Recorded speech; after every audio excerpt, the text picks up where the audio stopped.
इसको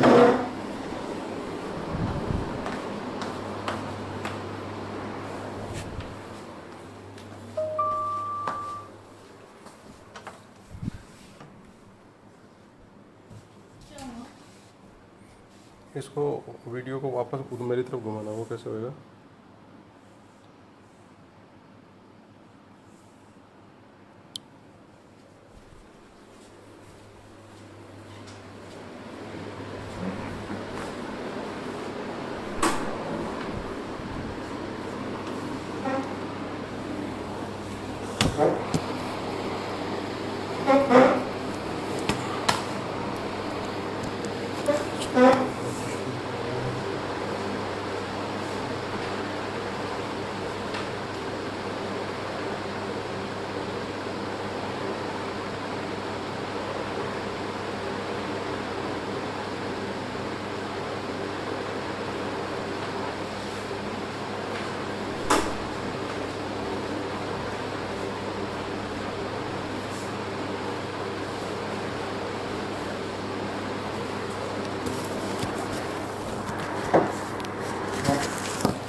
hello hello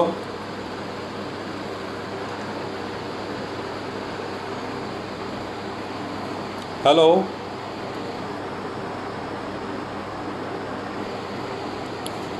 hello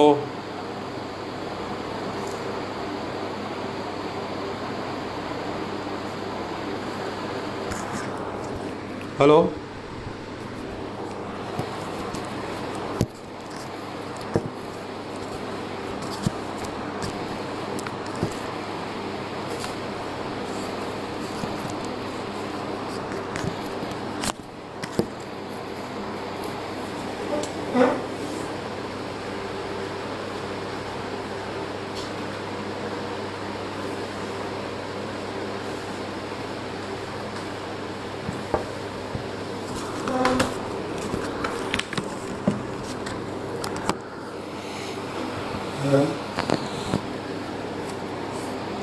hello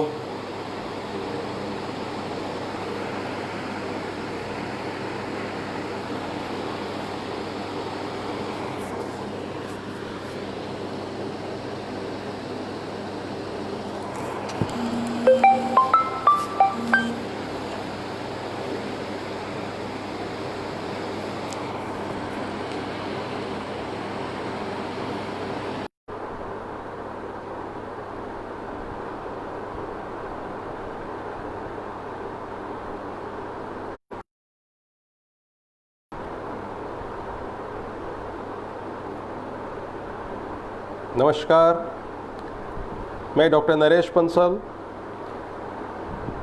consultant gastroenterologist and liver specialist, Sir Gangaram Hospital, New Delhi and director gastro and liver clinic Janakpuri, blessings group के सभी सदस्यों का हार्दिक स्वागत करता हूं। मित्रों, मेरा जो स्पेशलिटी है वो पेट से रिलेटेड है, लीवर से रिलेटेड है। और आजकल आप जानते हैं कि सबसे ज़्यादा बीमारियां या कोई भी बीमारी जो होती है पेट से शुरू होती है। और ये आज से नहीं, बहुत सालों से हमारे पुराने शास्त्रों में भी लिखा हुआ है कि जो दिमाग का रास्ता, बाकी शरीर का रास्ता, स्वस्थ रहने का जो राज है वो पेट से होता है। लीवर शरीर का एक बहुत ही महत्वपूर्ण अंग है जो हमारे शरीर को एनर्जी देता है। शरीर के अंदर काम आने वाली बहुत सारी आवश्यक चीज़ें जैसे प्रोटीन्स हैं, एंजाइम्स हैं, विटामिन्स हैं, उनको बनाने में हेल्प करता है। और शरीर के अंदर जितने भी टॉक्सिक एलिमेंट्स, जहरीली चीज़ें बनती हैं मेटाबॉलिक प्रोसेस के दौरान, उनको मेटाबोलाइज करके और यूरिन या स्टूल के थ्रू निकालने की व्यवस्था करता है। तो आज हम पेट को कैसे ठीक रखें, स्वस्थ रखें, लीवर को कैसे स्वस्थ रखें, कौन कौन सी चीज़ें हैं जो अपने घर में कर सकते हैं ताकि हमारा लीवर स्वस्थ रहे, लंबा चले और हमारा पेट के अंदर बीमारियां नहीं हो। आजकल आप देखते हैं कि गैस की बीमारी, अपच की बीमारी बहुत सामान्य बीमारी है और बहुत लोगों को होती है। मेरे पास बहुत सारे मरीज आते हैं जो ये कहते हैं कि हमें डकारें आती रहती हैं, खाना नहीं पचता है, पेट में रखा रहता है, थोड़ा सा खाने के बाद पेट भारी हो जाता है, भूख नहीं लगती है, पेट साफ़ नहीं होता है, या साफ़ होने के बाद भी ऐसा लगा रहता है कि वापस जाना है, यानी कि संतोष नहीं होता है, मन में शांति नहीं रहती है, दिमाग में गैस चढ़ जाती है, नींद नहीं आती है, कमजोरी है, शरीर में खाना लगता नहीं है। इस तरह की बहुत सारी बातें हैं जो पेट से रिलेटेड हैं और जो आम आदमी को और लगभग हर घर में किसी न किसी को प्रभावित करती हैं। तो प्रॉब्लम क्या है, आखिर ऐसा क्यों होता है? इसके लिए 3-4 चीज़ें बहुत महत्वपूर्ण हैं जो कि आजकल हमारे समाज में काफ़ी व्याप्त हैं और उनकी वजह से ये सारी बीमारियां चल रही हैं। पहली चीज़ है हमारा खाना। खाना हमारा जब तक दुरुस्त नहीं होगा, स्वस्थ नहीं होगा, सात्विक नहीं होगा, तब तक ये सब बीमारियां चलती रहेंगी। आज हमारे खाने में हमें स्वाद चाहिए और उस स्वाद के चलते चलते हमने उसमें बहुत सारी मिर्च डालेंगे, बहुत मसाला डालेंगे, बहुत सारा तेल डालेंगे, उसको फ्राई करेंगे। तो ये सब चीज़ें जो हैं अंततः अगर आप इनको कंटिन्यूस सेवन करते रहते हैं तो आपके पेट को ख़राब करती हैं, आपके सिस्टम को, आपके स्टमक को अंदर से लाल कर देती हैं, सूजन आ जाती है, झिल्ली में सूजन आ जाती है और एसिड प्रोडक्शन बढ़ जाता है, तेजाब ज़्यादा बनता है। ये तेजाब धीरे धीरे आपके ऊपर छाती में भी आने लगता है, कई बार आपके पूरे शरीर को प्रभावित करता है, आपकी जठराग्नि यानी कि आपकी भूख को मार देता है और आपका पेट हमेशा भरा भरा रहता है, आपको गैस जैसा लगता है कि गैस भरी हुई है पेट में। तो मेरा ये निवेदन है कि पहली चीज़, अगर आपको अपने पेट को स्वस्थ रखना है तो फिर क्या करना है? मिर्च मसाला कम खाना है, तली हुई चीज़ें, फ्राइड आइटम, जंक फूड कम खाना है, मीठे का उपयोग कम से कम करना है, चाय में, दूध में चीनी का उपयोग बंद कर दीजिए, शुगर, खांड, गुड़ जो भी हो कम से कम यूज़ करिए। तो एक चीज़ तो अपना खाना दुरुस्त कीजिए, खाने में आप क्या खा रहे हैं ये महत्वपूर्ण है। जैसे आप अगर वाइट राइस खाते हैं तो ब्राउन राइस उससे अच्छा है क्योंकि उसमें फाइबर होता है। कुछ तेल होते हैं जो मिक्स करके तेल यूज करिए, या तेल घर के अंदर जो किचन में यूज करते हैं हम उन्हें बदल बदल के यूज करें। जैसे सफोला ऑयल है, सेफ्लोवर है, राइस ब्रान है, कनोला ऑयल है, ये सब मूंगफली का तेल है, सरसों का तेल है, ये सब अच्छे तेल माने जाते हैं। नारियल तेल अच्छा सेहत के लिए नहीं माना जाता है, शरीर पे लगाने के लिए अलग चीज़ है, पकाने के लिए अच्छा नहीं माना जाता है। ओलिव ऑयल यूज़ कर सकते हैं लेकिन महंगा होता है और उसमें हर चीज़ को आप नहीं बना सकते हैं। तो हम जो आटा लेते हैं बाज़ार में खाने के लिए, मोटा आटा होना चाहिए, फाइबर युक्त आटा होना चाहिए, एक्स्ट्रा फाइबर वाला आटा होना चाहिए। नमक कम खाइए, नमक कम खाने से ब्लड प्रेशर नहीं होता है और शुगर कम खाने से मोटापा नहीं आता है, शुगर होने की रिस्क जो होती है कम रहती है। तो ये सब चीज़ें जो है, मैदा वाली चीज़ें कम खाइए, फाइबर वाली चीज़ें ज़्यादा खाइए, नेचुरल चीज़ें खाइए, हरी सब्जियां खाइए, फ्रूट्स लीजिए, सलाद लीजिए, उससे आपको कॉन्स्टिपेशन नहीं होगा, कब्ज नहीं रहेगा, पेट ठीक रहेगा आपका।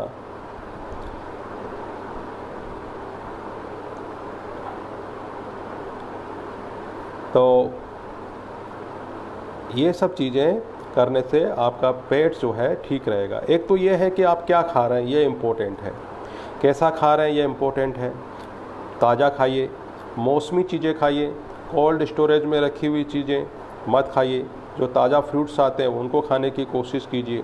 कोई महंगा फ्रूट है, फैंसी फ्रूट है तो अच्छा, ऐसा नहीं है। जो सस्ता फ्रूट आता है वो खाइए, नेचुरल चीज़ें खाइए। जूस मत पीजिए, उसकी जगह पूरा फ्रूट लीजिए। जूस से ग्लाइसेमिक इंडेक्स बढ़ जाता है, शुगर होने का अंदेशा बढ़ जाता है, इसलिए। और नेचुरल चीज़ें लीजिए। अभी मैं देख रहा हूँ जूस के नाम पे लोग पैकेट के अंदर जो पैक्ड वाले आते हैं, प्रोसेस्ड आते हैं, वो सारे जूस, उन पे लिखा होता है कि नाम इस तरह का लिखा होता है कि लगता है कि यही असली जूस है। उसमें कोई जूस नहीं होता है, सिर्फ कंसनट्रेट्स होते हैं, प्रिजर्वेटिव्स होते हैं, शुगर होती है खूब मिला के। जितना फ़ायदा नहीं करता उससे ज़्यादा नुकसान करता है। तो घर पे अपनी नेचुरल चीज़ों को उपयोग कीजिए, ये पहली चीज़ है। दूसरी चीज़, एक तो क्या खा रहे हैं मैंने बताया आपको। दूसरी चीज़ ये है कि ये कितना खाएं, ये बहुत इंपॉर्टेंट है, कितना खाएं, जो ज़्यादातर लोगों को नहीं पता है कि कितना खाएं। मेरे पास बहुत सारे पेशेंट आते हैं, वो कहते हैं डॉक्टर साहब बहुत भूख कम हो गई, कुछ भूख बढ़ाने की दवाई दे दो। मैं कहता हूँ भाई अच्छे खासे लग रहे हो, हट्टे कट्टे लग रहे हो, वज़न भी तुम्हारा अच्छा खासा है, बल्कि मैं तो बोलूँगा कम कर लो। तो पहले तो लोगों को ये नहीं पता होता कि वो मोटे हैं। 90% लोगों को तो अपने मोटापे का अंदाज़ा नहीं होता है। उनको ये मान के चलते हैं कि नहीं ये वज़न तो नॉर्मल ही है, क्योंकि मेरे तो सारे घर में ही ऐसे हैं, इसलिए सारे घर में ऐसे हैं, इसलिए मैं भी ऐसा ही हूँ, तो ये तो नॉर्मल ही है। और मैं आज से ऐसा नहीं हूँ, मैं तो 20 साल से ऐसा हूँ, इसलिए और भी कंफर्म हो गया कि मेरा वज़न ज़्यादा है ही नहीं, मैं मोटापा नहीं है। तो सबसे पहले तो एक आइडियल वेट का जो है हमें पता होना चाहिए कि हमारा BMI जो है 23 से ज़्यादा नहीं होना चाहिए। अगर आप BMI नहीं कैलकुलेट कर सकते तो मोटा मोटा ऐसा कर सकते हैं कि आप अपना हाइट को सेंटीमीटर्स में ले लीजिए। जैसे किसी की हाइट है 165 सेंटीमीटर, उसमें से 100 माइनस कर दीजिए और वो जो बचता है 65, वो आपका आइडियल वेट बनता है लगभग। तो इस तरह से आप अपना एक आइडियल वेट देख सकते हैं। और उस आइडियल वेट के लिए आपको एक तो अपना खाना दुरुस्त करना पड़ेगा और दूसरा एक्सरसाइज करना पड़ेगा। तो मैं कह रहा था कि कितना खाएं ये नहीं पता होता है। लोग 8-8, 7-7 रोटियाँ खा रहे होते हैं, लेकिन उनको लगता है कि मेरी भूख कम हो गई क्योंकि मैं तो पहले 10 खा रहा था। अरे भाई लॉकडाउन में क्या कर रहे हो? कुछ नहीं कर रहे थे, घर पे बैठे हुए। साहब सुबह खा लेता हूँ, दोपहर में भूख नहीं लगती। अरे भाई तुम 10 बजे 3 पराठे खा लेते हो तो तुम्हें 1 बजे कैसे भूख लग जाएगी? तुमने कुछ किया नहीं उसके बाद, लेकिन तुम्हें खाना चाहिए। फिर तुम ज़बरदस्ती खा लेते हो क्योंकि माँ कह रही है कि खाओ बेटा खाओ, फिर खा लेते हो। फिर थोड़ी देर बाद में फिर तुम्हें कुछ खाने को चाय मिल जाती है, फिर उसके साथ कुछ खा लेते हो, नमकीन खा लेते हो। फिर तुम 2 घंटे बाद फिर कहते हो डिनर के टाइम फिर भूख नहीं लगी। शरीर में कुछ पचेगा, कुछ मेहनत करोगे तो भूख अपने आप लगेगी। तो कितना खाना चाहिए? एक सिंपल सा रूल है कि आपको जितनी भूख है उससे 80% खाना चाहिए।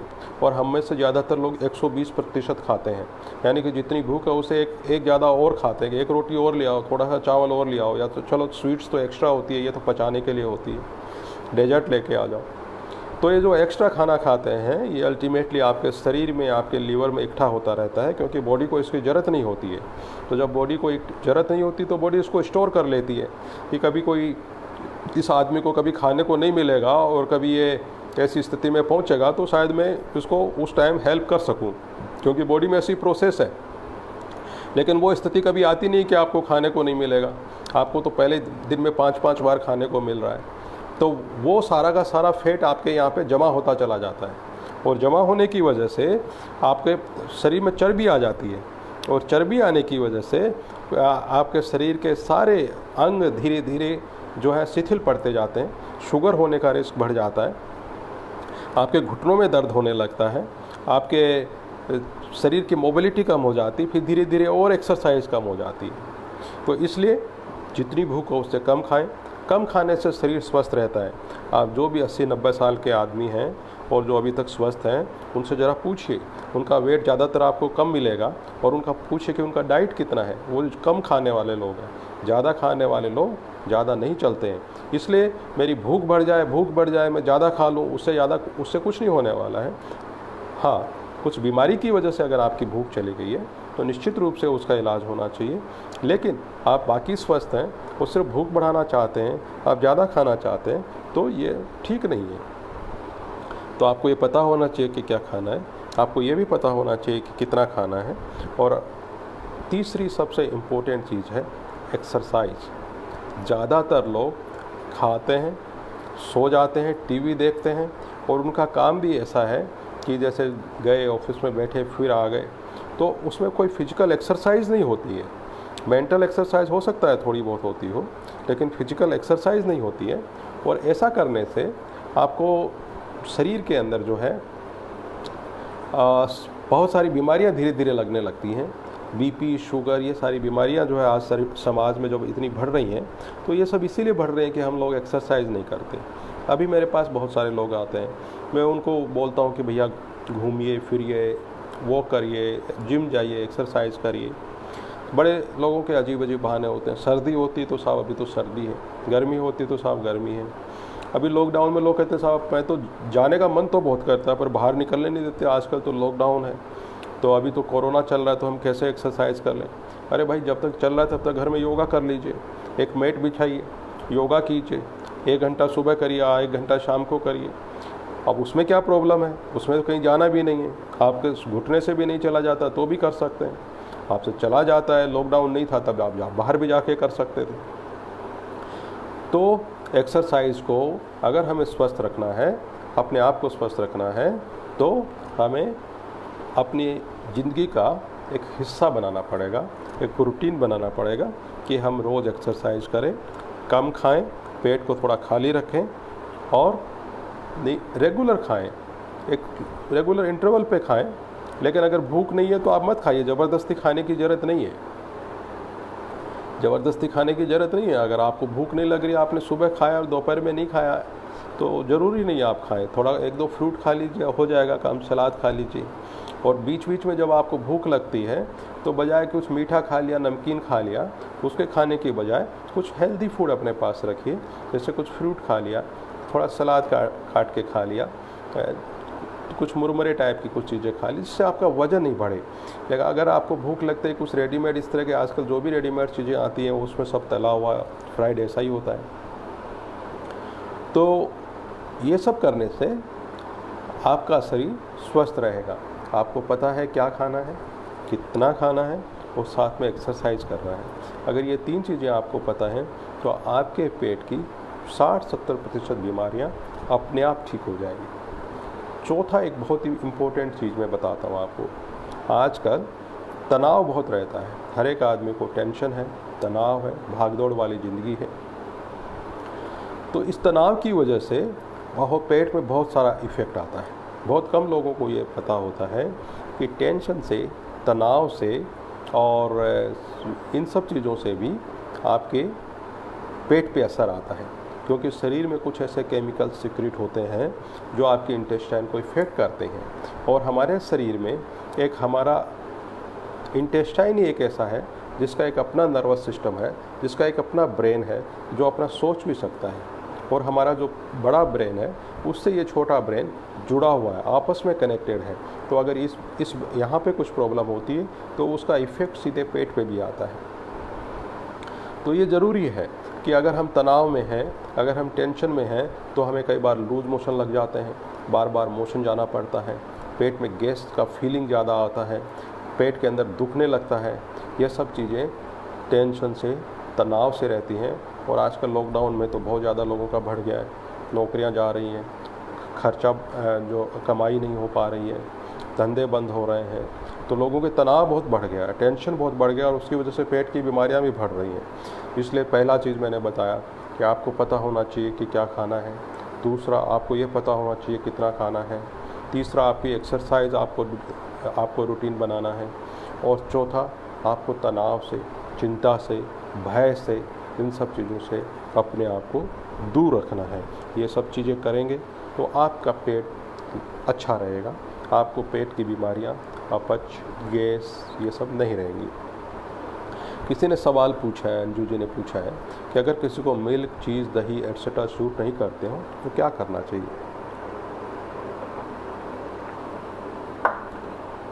देखिए, मिल्क, चीज़, दही नहीं, अगर आपको कोई भी चीज़ सूट नहीं करती है तो उसका सिंपल सा तरीका है कि उसे मत खाइए, उसको दूसरा सब्स्टिट्यूट लीजिए जो आपको अच्छा लगता है और जो आपके पेट को सूट करता है।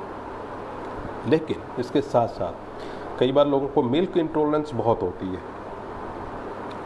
दूध काफ़ी लोगों को इस उम्र तक आते आते 40-50 के बाद नहीं पचता है। इसका रीज़न ये है कि मिल्क को पचाने के जो एंजाइम्स होते हैं, जिसे लैक्टेज एंजाइम कहते हैं, बचपन में हमारे पेट में बहुत होते हैं, लेकिन धीरे धीरे वो एंजाइम्स कम होते चले जाते हैं और दूध पचाने की कैपेसिटी कम हो जाती है।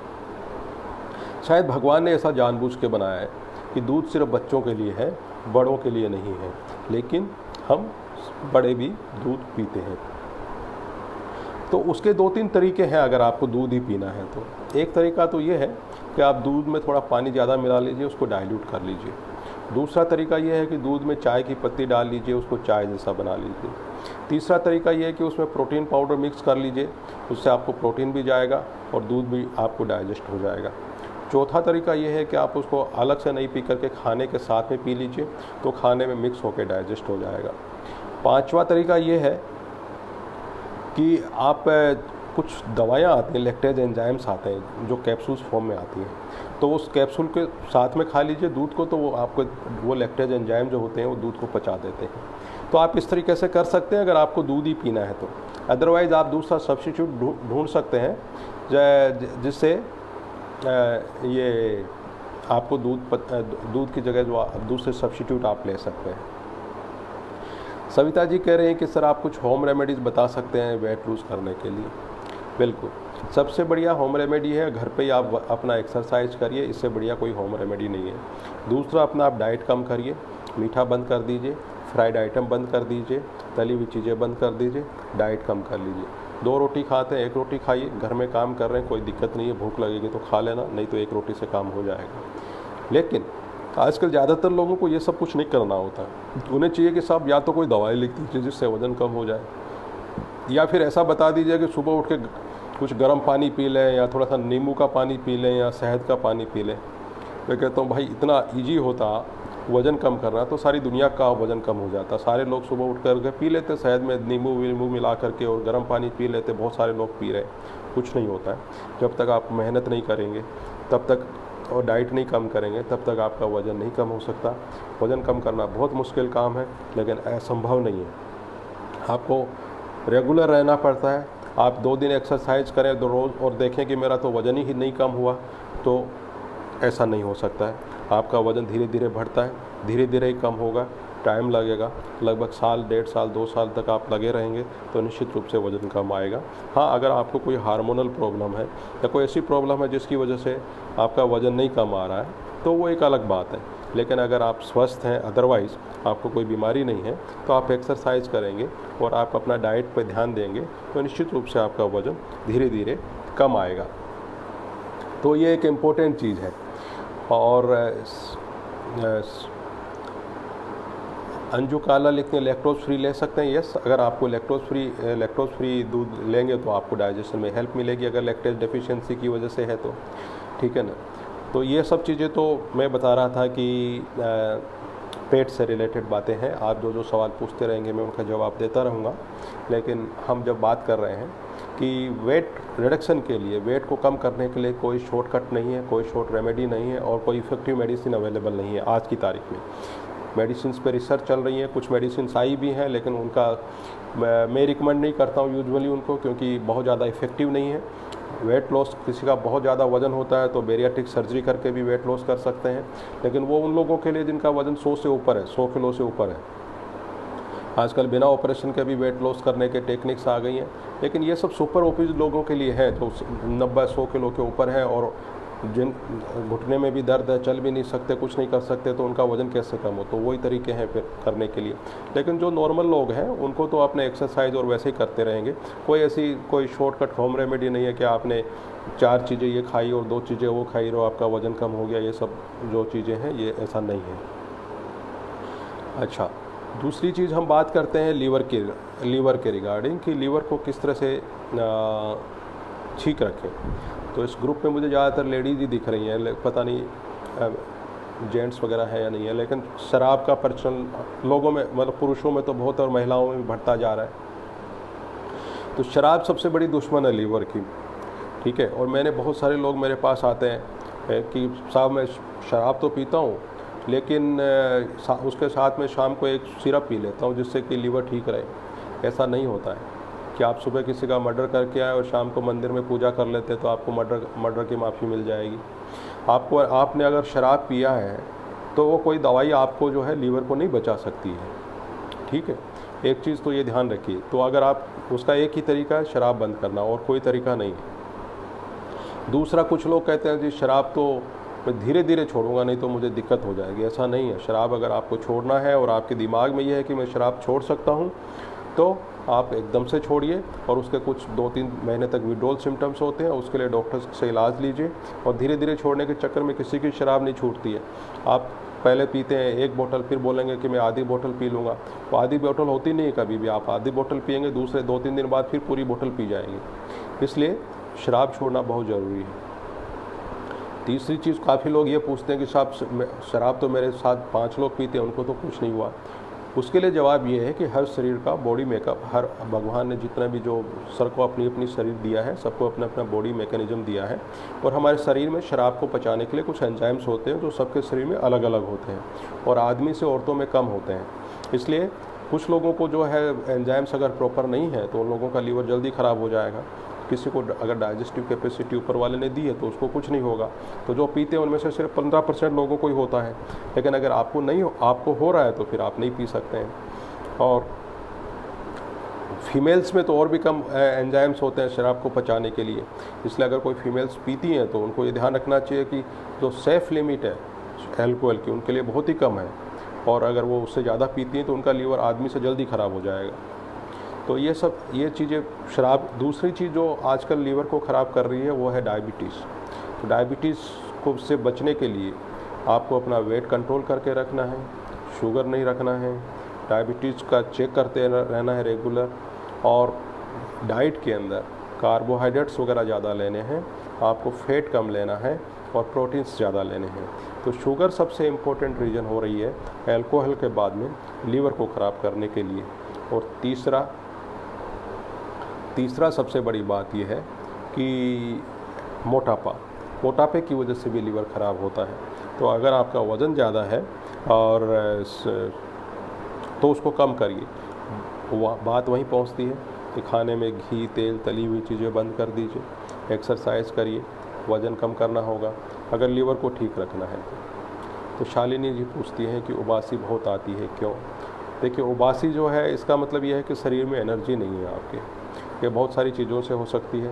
ये शुगर से हो सकता है, ये थायराइड से हो सकता है, ये कई बार खून की कमी से हो सकता है, कई बार आपको कोई बीमारी हो उसकी वजह से हो सकता है। कई बार क्या होता है, मोटापे की वजह से जब रात को खर्राटे आते हैं और आपको सोते टाइम खर्राटे आते हैं तो ऑक्सीजन लेवल पूरा आपकी बॉडी के अंदर नहीं जा पाता है और कार्बन डाइऑक्साइड की मात्रा बढ़ जाती है। ऐसे में आप रात को सो तो जाते हैं, लेकिन जो शरीर को जितनी ऑक्सीजन चाहिए वो आपके शरीर को नहीं मिल पाती है, और इसलिए बीच बीच में आपको उबासी आती है, ताकि आपकी बॉडी उस ऑक्सीजन की रिक्वायरमेंट को पूरी कर सके। उबासी आने की और भी बहुत सारे रीज़न हो सकते हैं, लेकिन वो हर इंडिविजुअल पे डिपेंड करता है। तो आपको ये देखना होगा कि आपको किस वजह से उबासी आती है, और ताकि आपको उस चीज़ को करेक्ट कर सकें। तो आज हम बात कर रहे हैं लीवर के बारे में। उसके बाद में हमने बात की पेट के बारे में। एक बहुत कॉमन बीमारी है गॉल ब्लैडर का। गॉल ब्लैडर में पित्त की थैली में पत्थरियाँ बन जाती हैं। ये पत्थरियाँ कोलेस्ट्रॉल से बनती हैं, और कोलेस्ट्रॉल जो है डाइट से आता है।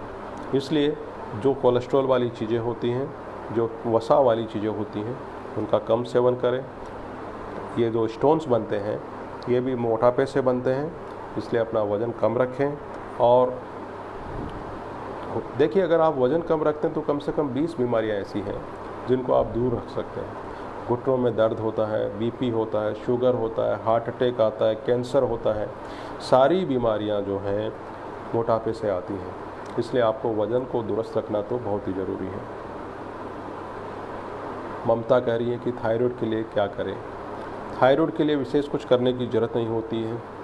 थायराइड भी ज़्यादा वज़न होने से होता है, इसलिए वज़न ज़्यादा है तो वज़न कम करिए। अदरवाइज़ थायराइड की एक सिंपल सी दवाई आती है, थायराइड हार्मोन्स की दवाई आती है, बहुत छोटी सी गोली होती है, वो आप रोज़ लेते रहिए। बहुत ही सेफ़ है, कोई साइड इफ़ेक्ट नहीं है, कोई महंगी नहीं है, और नेचुरल चीज़ है। लोग कहते हैं हम ये दवाई लेते हैं, वो दवाई लेते हैं, देसी लेते हैं। ये मैं कहता हूँ क्यों? थायराइड हार्मोन आपकी बॉडी में कम है, थायराइड हार्मोन आपकी बॉडी में कम है, और आपको थायराइड हार्मोन की गोली मिल रही बनी बनाई, तो फिर दूसरा क्या लेने की ज़रूरत है, डायरेक्टली और इनडायरेक्टली। इसलिए अगर सब कुछ करने के बाद भी आपको थायराइड है तो उसका कोई विशेष कोई ऐसा कुछ नहीं है कि आप उसको परहेज से या ठीक कर सकते हैं। देखिए हर बीमारी ऐसी नहीं होती कि आप उसको खा पी करके या परहेज से ठीक कर लें। कुछ एक बीमारियों में खाने का रोल होता है, सब बीमारियों में खाने का रोल नहीं होता है। इसलिए अगर कुछ थायराइड जैसी बीमारी है तो इसके अंदर आपको दवाई लेना पड़ेगा, उसका और कोई तरीका नहीं है।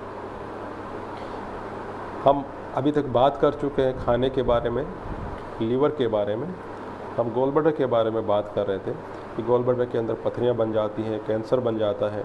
तो इन सब चीज़ों से हम अपने वेट को और अपनी डाइट को ठीक रख करके और गॉल ब्लैडर को ठीक रख सकते हैं। एक और चीज़ मैं बात आपको बताता हूँ कि गॉल ब्लैडर का जो कैंसर है वो हमारे इस बेल्ट में, नॉर्थ इंडिया में, अगर आप यूपी, बिहार, पंजाब, दिल्ली ये सब देखें तो इस बेल्ट के अंदर सबसे ज़्यादा गॉल ब्लैडर का कैंसर मिलता है। और ये कैंसर इसलिए मिलता है कि हमारे यहाँ पे जितने भी जो यूपी वगैरह में और इसमें जितने भी जो गंगा के आसपास जितना भी जो ये फार्म्स में जो आम वगैरह उगाते हैं, जो फसलें उगाते हैं, जो सब्जियां उगाते हैं, इनमें सब में केमिकल्स मिक्स होता है। क्योंकि ये जो फैक्ट्रियों से जो केमिकल निकलता है वो सब उस ज़मीन में जाता है और वहाँ से वो टॉक्सिक एलिमेंट्स उन सब्जियों के द्वारा और उन फलों के द्वारा हमारे शरीर में जाते हैं। तो ये बहुत ज़रूरी है कि हम जो सब्जियां खा रहे हैं, हम जो फल खा रहे हैं, हम सोच के ये खाते हैं, दूध पी रहे हैं, हम सोच के ये खाते हैं कि इससे हमारा शरीर अच्छा रहेगा, लेकिन सरकार की कुछ रेगुलेटरी व्यवस्था नहीं है। सब टॉक्सिक एलिमेंट्स फैक्ट्रियों से निकल कर, केमिकल्स निकल कर के और ज़मीन में मिक्स हो रहे हैं। उस केमिकल्स को जो फैक्ट्री से निकलता है डिस्पोज करने का कोई प्रॉपर तरीका नहीं है और उन सब चीज़ों से आज इतनी सारी बीमारियां बढ़ रही हैं। हर आदमी के शरीर में जाने अनजाने ये केमिकल्स पहुंच रहे हैं। ऊपर से मोबाइल टावर्स, इन सब का रेडिएशन जा रहा है। तो ये सब जो केमिकल्स जा रहे हैं, रेडिएशन जा रहा है, आज कई बार बातें होती हैं कि इतनी बीमारियां कैसे बढ़ रही हैं, इतने कैंसर कैसे बढ़ रहे हैं। हमें पता नहीं होता कि कितने केमिकल्स हमारे शरीर में हमारे ज्ञान के बिना चले जाते हैं, कितना रेडिएशन हमें मिल रहा है, कितना पैसिव स्मोक हम पॉल्यूशन की वजह से कर रहे हैं। इसलिए हम सबकी जिम्मेदारी है कि हम इस पॉल्यूशन जिन चीज़ों से फैलता है उन चीज़ों को हम अवॉइड करें, कम करें। और जो फल और सब्जियां जो खा रहे हैं, अगर हमारे पास कोई रिलायबल सोर्स है तो अच्छी बात है। इसलिए ऑर्गेनिक फार्मिंग की बात होती है। तो अगर हम कोई अच्छी जगह से लेकर के खाएं तो अच्छा है। ये अलग बात है कि ऐसा कोई तरीका नहीं है कि हमें पता लगा पाएँ कि ये किस तरह के वातावरण में सब्ज़ी बनी है। फिर भी उनको धो कर के खाएँ अच्छे से, और जितना हम कर सकते हैं उतना करिए। और अभी तो कोरोना का टाइम चल रहा है, इसलिए ये जो अपना सोशल डिस्टेंसिंग वाला है ये ज़रूर बना के रखिए और जो मास्क वगैरह है ज़रूर लगा के रखिए। मैंने देखा है मेरे पास जब क्लिनिक पे पेशेंट्स आते हैं तो मास्क नेसेसरी किया हुआ तो मास्क लगा के आते हैं, लेकिन जब बात करना शुरू करते तो मास्क हटा देते हैं। अरे भाई, सबसे ज़्यादा ज़रूरत तभी है जब आप बात कर रहे हैं, क्योंकि तभी आपके मुंह से जो हवा निकलेगी या एरोसोल्स जनरेट होंगे वही कोरोना फैलाते हैं। तो जब आप बात कर रहे होते हैं तो आप मास्क लगा के रखिए। दूसरी चीज़, हम अपने कोई दोस्तों से मिलते हैं, करीबियों से मिलते हैं तो हम मास्क हटा देते हैं। हमें लगता है कि इसको तो बीमारी हो नहीं सकती है, तो हमारा दोस्त है। ज़्यादातर बीमारियाँ, ज़्यादातर कोरोना ऐसे ही फैलता है। तो इसलिए आपके दोस्त हो, कोई भी हो, तो आप अपना मास्क ना उतारें, मास्क को ठीक ढंग से लगाएं, बार बार टच ना करें। बार बार लोग उसको टच करते रहते हैं, तो फिर मास्क लगाने का क्या फ़ायदा है। बाहर आपके डस्ट पार्टिकल्स हैं, वायरस के पार्टिकल्स हैं, फिर आप 10 जगह हाथ लगाते हैं, फिर उस मास्क को नीचे उतारते हैं, फिर ऊपर करते हैं, तो वो तो नहीं लगाने से भी ख़राब हो गया उसका। तो ये सब चीज़ें भी ध्यान रखनी ज़रूरी है। तो हमारी बात जो है, आजकल एक और बीमारी में आपको चल रही थी हमारी, लीवर से रिलेटेड और इंटेस्टाइन से रिलेटेड। तो बहुत सारे लोगों को जो है कब्ज़ रहती है, पेट साफ़ नहीं होता है। तो उसके लिए तो सबसे इम्पोर्टेंट चीज़ है पानी आप प्रचुर मात्रा में पिएं। फाइबर इंटेक अपना बढ़ाएं। मैंने बताया था कि मोटा अनाज यूज करें, फ्रूट सैलेड इन सब का ज़्यादा यूज़ करें। फ्रूट को फ्रूट की तरह खाएं, छिलके के साथ, मतलब ऐसा उसका जूस ना लें, पूरा फ्रूट खाएं। बादाम, अखरोट, इन सब में फाइबर्स होते हैं, तो आप बादाम खाइए, उसका छिलका नहीं उतारिए, तो छिलके के साथ धो कर के खाइए। और एक्सरसाइज करते रहिए। और ऐसी चीज़ें खाएं जिनसे कि आपका जो है जिससे आपको फाइबर मिलता है। तो अगर ऐसी तरह की चीज़ें खाएंगे तो आपको कॉन्स्टिपेशन नहीं होगा। साथ में अगर आपको डायबिटीज़ है या थायराइड है तो आप उसका चेक कराइए, तो आपको कब्ज जैसी बीमारियां नहीं रहेंगी। तो शिवाली जी, आप लिख रहे हैं कि मुझे सीवियर गैस्ट्रिक प्रॉब्लम है। मुझे लगता है अगर आपने शुरू से सुना होगा तो मैंने गैस्ट्रिक प्रॉब्लम्स के बारे में ही बताया है कि किस तरह से हम गैस्ट्रिक प्रॉब्लम से बच सकते हैं। गैस्ट्रिक प्रॉब्लम बहुत सारी होती हैं, तो आपको क्या स्पेसिफिक प्रॉब्लम है उसके हिसाब से आप सवाल दोबारा भेज सकते हैं। तो चीज़ें बहुत हैं, हम बहुत अलग अलग सब्जेक्ट्स पे बोल सकते हैं, और मैंने वो चीज़ें बताई हैं जो कि एक आम आदमी को पता होना चाहिए, और जो एक जनरल चीज़ें हैं जो लगभग सभी के काम की हैं, तो किस तरह से हम अपने आप को दुरुस्त रख सकते हैं। और बीमारियां तो बहुत होती हैं, और मेन क्रक्स यही है पेट के लिए कि आप अच्छा खाइए, स्वस्थ आहार लीजिए, उचित मात्रा में खाइए, एक्सरसाइज करिए, तनाव से दूर रहिए, मेडिटेशन करिए, एक्सरसाइज करिए, योगा करिए, जब वो खुल जाए तो वो करिए। और फूड पार्टिकल्स वापस आते रहते हैं। फूड पार्टिकल्स कहाँ से वापस, मुंह से आते हैं या मोशन में आते हैं, ये एक इम्पोर्टेंट चीज़ है। क्योंकि देखो, कुछ लोगों को ये होता है कि साहब मैं जो खाना खाता हूँ तो वो कुछ चीज़ें मैं बीज वगैरह देखता हूँ कि मेरे टॉयलेट में आ जाते हैं, मोशन में आ जाते हैं, स्टूल में आ जाते हैं। तो ये नेचुरल चीज़ है, बीज वगैरह सबके मोशन में आते हैं, बीज अंदर डाइजेस्ट नहीं होते हैं। तो अगर आप टमाटर के बीज देखते हैं या भिंडी के बीज देखते हैं तो वो नेचुरल आपके स्टूल में ही निकलेंगे। और अगर सब कुछ ही पच जाएगा तो फिर बाद में स्टूल में क्या निकलेगा, तो वो कोई बीमारी नहीं होती, वो एक नेचुरल चीज़ होती है। अगर आप उसको एकदम ध्यान से देखेंगे तो आपको दिखेगा, कई बार नहीं दिखेंगे क्योंकि वो स्टूल के अंदर मिक्स होते हैं। इसलिए अगर आपको स्टूल में ब्लड दिखता है, अगर आपके स्टूल का कलर रंग ब्लैक है, या आपको लूज मोशन है, डायरिया है, तो फिर एक अलग बात है कि कोई बीमारी है जिसकी जांच होनी चाहिए। जांच करने के लिए भी बड़े सारे साधन हैं, सिंपल ब्लड टेस्ट भी हैं। आपको पेट की बीमारियों को जांच करने के लिए आप सिंपल ब्लड टेस्ट कर सकते हैं, आप अल्ट्रासाउंड कर सकते हैं, आप एंडोस्कोपी कर सकते हैं, कोलोनोस्कोपी कर सकते हैं, लीवर के लिए फाइब्रोस्कैन कर सकते हैं। आपको फूड पार्टिकल मुंह से आते हैं, मुंह से फूड पार्टिकल आने का मतलब आपको रिफ्लक्स रहता है। तो रिफ्लक्स के लिए मैंने पहले भी बताया है यहाँ पे कि रिफ्लक्स को रोकने के लिए क्या क्या कर सकते हैं। खाने में खट्टी चीज़ें नहीं लीजिए, मिर्च मसाला नहीं लीजिए, खट्टे जूसेस वगैरह नहीं लीजिए, टाइम से पहले रात को सोने से 3-4 घंटा पहले खा लीजिए, खाने के तुरंत बाद सोना नहीं है, खाने के साथ में तुरंत पानी नहीं पीना है, ओवर ईटिंग नहीं करना है, बहुत ज़्यादा चाय नहीं लेनी है। ये सब चीज़ें हैं और उसके बावजूद भी रहती हैं। बहुत सिंपल सी मेडिसिन्स आती हैं, बहुत सुरक्षित मेडिसिन्स हैं, बहुत सस्ती मेडिसिन्स हैं, उनको आप यूज़ कर सकते हैं, जिनसे आपके पेट के अंदर जो रिफ्लक्स होता है, ऊपर जो आता है वो नहीं आएगा।